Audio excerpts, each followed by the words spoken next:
Assalamualaikum warahmatullahi wabarakatuh.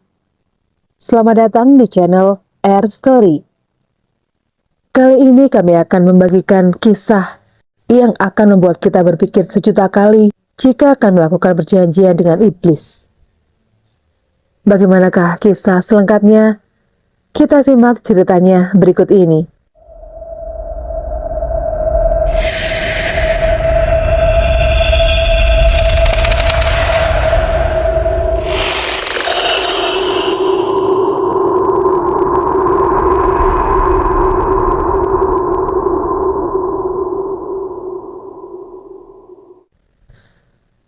Siapapun yang berhutang kepada rentenir itu sudah pasti tidak akan pernah sanggup membayarnya. Utang yang tak terbayar bakal ditebus dengan nyawanya. Siang itu, dua orang pemuda berjalan cepat menuju desa Margayoso. Walau berasal dari daerah yang berbeda, namun keduanya menimba ilmu yang sama. Karena mendapatkan kabar buruk mengenai kedua orang tuanya di desa, maka Mustafa pun memutuskan untuk pulang ke desanya dengan mengajak Fauzi, pemuda yang soleh dan taat beribadah. Sudah hampir 11 tahun di pesantren Al-Huda, Jawa Timur, yang dipimpin oleh Kiai Soheh. Fauzi menjalani puasa sunnah Nabi Daud alaihi salam, dan kebiasaan itulah yang membuat dia mempunyai berbagai kelebihan ketimbang santri lainnya. Fauzi mempunyai beberapa ilmu yang kesemuanya dikuasai dengan nyaris sempurna. Di antaranya, ilmu kendam dahana sukma dan ilmu meraga sukma yang bisa menundukkan jin kafir. Mereka sudah hampir tiba di lokasi pekuburan umum yang sangat luas dan letaknya agak terpencil. Ketika jalan setapak di samping pekuburan yang mereka lewati hampir habis, mendadak Fauzi menahan langkah Mustafa. "Mus, berhenti dulu sebentar. Nampaknya di dalam sana sedang ada mayat yang baru dikubur," kata Fauzi. Mustafa melayangkan pandangannya ke arah kuburan. Dia melihat beberapa orang lelaki tengah menurunkan mayat ke dalam liang lahat. "Mus, sebaiknya kita ke sana sebentar," ajak Fauzi. "Untuk apa?" tanya Mustafa. "Kita ikut mendoakan si mayat agar arwahnya mendapat ketenangan dan pengampunan di akhirat nanti," ajak Fauzi. Sebetulnya Mustafa ingin protes. Di benaknya, dia hanya ingin agar secepatnya sampai di rumah, guna melihat keadaan ibu, bapak, adik, dan saudara-saudaranya. Setibanya di sana, ternyata yang sedang dikuburkan adalah mayat seorang petani yang semalam mati secara tak wajar. "Mati tak wajar bagaimana, Pak?" bisik Fauzi kepada seorang pelayat. "Seluruh tubuhnya penuh luka, seperti diserang binatang buas. Bahkan lehernya nyaris putus," jawab si pelayat. "Kenapa bisa begitu, Pak?" potong Mustafa. "Menurut kabar, karena dia tak bisa membayar hutangnya kepada seorang rentenir terkaya di desa kami. Sudah banyak korban yang jatuh," kata lelaki itu. Sebenarnya Fauzi ingin bertanya banyak tentang kematian orang yang dianggap tak wajar oleh penduduk desa itu. Namun karena kasihan kepada Mustafa yang sangat rindu kepada keluarganya, maka sengaja dia menyembunyikan semua keinginan itu. Setiba di rumah orang tua Mustafa, malamnya mereka bercengkrama dengan suasana hangat bersama ayahnya Mustafa. Saat inilah ayah Mustafa menceritakan kesulitannya. "Bapak terlibat utang pada rentenir di desa ini. Tiap saat utang Bapak selalu bertambah. Kerbau dan sawah sudah Bapak jual untuk melunasi. Tapi jangankan biangnya, bunganya saja sudah mencekik leher," cerita Pak Tukiman, ayah Mustafa. Mustafa terpukul sedih. Ia tidak bisa memberikan saran kecuali satu. "Jika Bapak sudah terjepit, bagaimana jika rumah ini kita jual?" "Percuma, sebab Bapak sudah terikat perjanjian dengan rentenir itu," serga bapaknya. "Perjanjian apa, Pak?" "Jika dalam 3 kali panen, Bapak tidak bisa melunasi, maka nyawalah yang jadi tebusannya. Sebab ketika mengucapkan perjanjian peminjaman uang untuk yang ketiga kalinya, Bapak harus membubuhkan cap jempol dengan darah. Jelas Pak Tukiman. Anehnya, sejak itu, si rentenir itu tak pernah menagih utang-utangnya, sambungnya. Fauzi yang semula hanya diam, langsung saja menengahi. Pak, bolehkah saya mengajukan usul? Tanyanya. Silahkan nak, ujar Pak Tukiman. Sebenarnya, masalah ini bisa dipecahkan. Saya pikir, rentenir itu memang sengaja mencari tumbal dengan cara meminjamkan uang kepada orang-orang yang sedang terjepit. Jawab Fauzi tegas. Kalau boleh saya tahu, siapa nama rentenir itu, Pak? Gondo Kusumo. Orang desa ini biasa memanggilnya dengan Pak Gondo. Sesaat Fauzi terdiam. Dia mengerutkan keningnya. Dan setelah itu terdengar kata-katanya. Benar, dia punya peliharaan yang amat ganas, yang tiap tahun harus diberinya makan. Dan makanannya adalah nyawa dari yang terlibat utang dengan pemilik iblis itu. Fauzi menghela nafas berat. Padi yang tertabrak fuso juga perbuatannya. Maksudnya, agar panen calon korbannya selalu gagal. Dan akhirnya, meminjam uang kepadanya, sambungnya. Nak Fauzi, kapan kira-kira iblis itu akan datang kemari? Hari apa? Bulan apa? Dan jam berapa? Berondong Pak Tukiman dengan tegang. Iblis itu akan datang kira-kira seminggu lagi. Tepatnya di malam Selasa Kliwon, tegas Fauzi. Tolong, carikan saya orang yang belum dikenal oleh Pak Gondo dan bisa mengantarkan saya ke rumahnya. Pintanya kemudian. Hari itu juga, keluarga Pak Tukiman sibuk.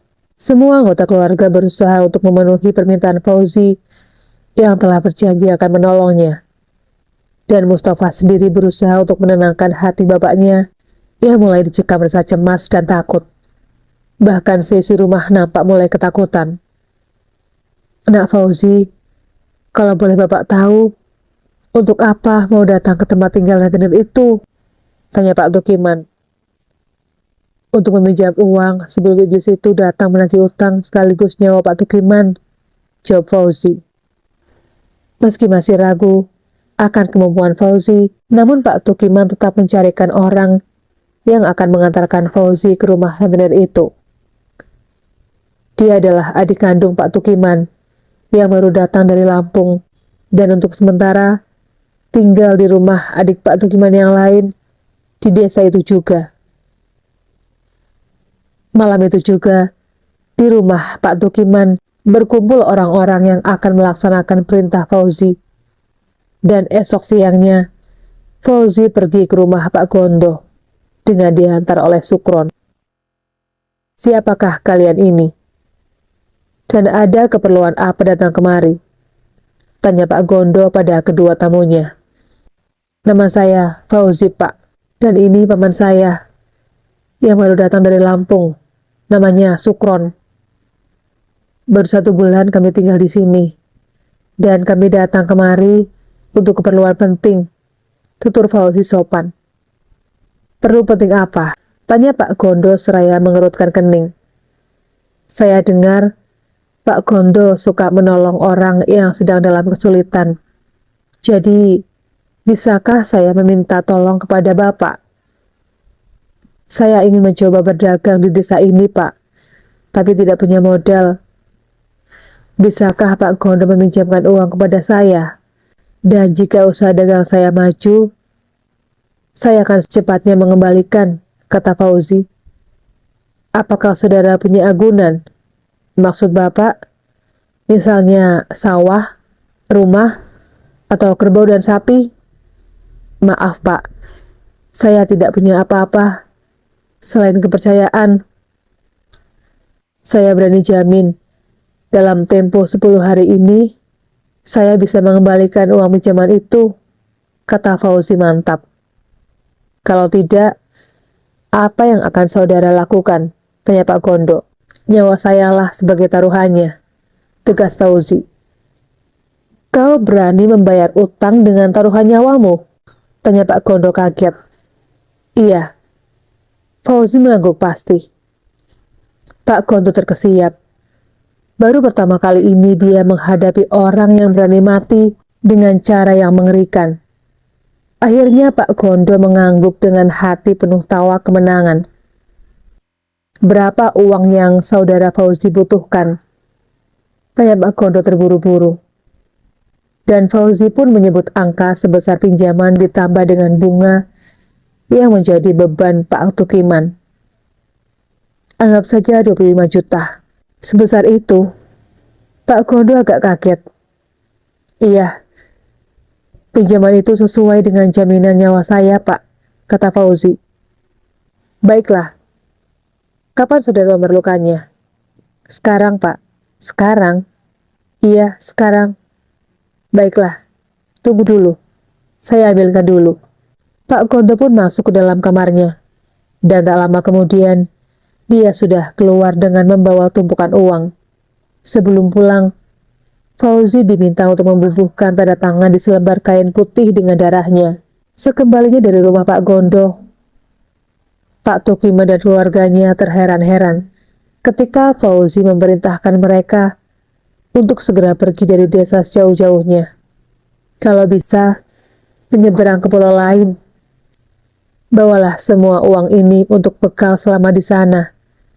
Nanti kalau keadaan sudah aman, silakan kembali. Ujar Fauzi sambil menyerahkan semua uang pinjamannya. Tapi, bagaimana kalau iblis itu datang untuk menagih utang dan nyawa saya? Tanya Pak Tukiman. Dia tidak bisa mencari Bapak, karena saya telah menggantikan diri Bapak. Saya akan menghadapi iblis itu dengan segenap kemampuan yang saya miliki, kata Fauzi. Karena didesak, akhirnya Pak Tukiman mengalah. Dengan berat hati, mereka pun meninggalkan desa itu untuk pergi sejauh-jauhnya. Dan dengan berbekal uang pemberian Fauzi, keluarga Pak Tukiman berangkat menuju ke Lampung. Hanya Mustafa dan Sukron yang tetap tinggal di desa itu. Malam itu, dengan ditemani Sukron dan Mustafa, Fauzi menunggu kedatangan iblis penagih hutang. Segala keperluan yang dibutuhkan sudah tersedia. Keris pun sudah terselip di pinggangnya. Untuk menghadapi iblis itu, dia cukup menusukkan keris pusaka atau menyebutkan tasbih yang senantiasa dikalungkan di lehernya. Udara malam itu cukup dingin.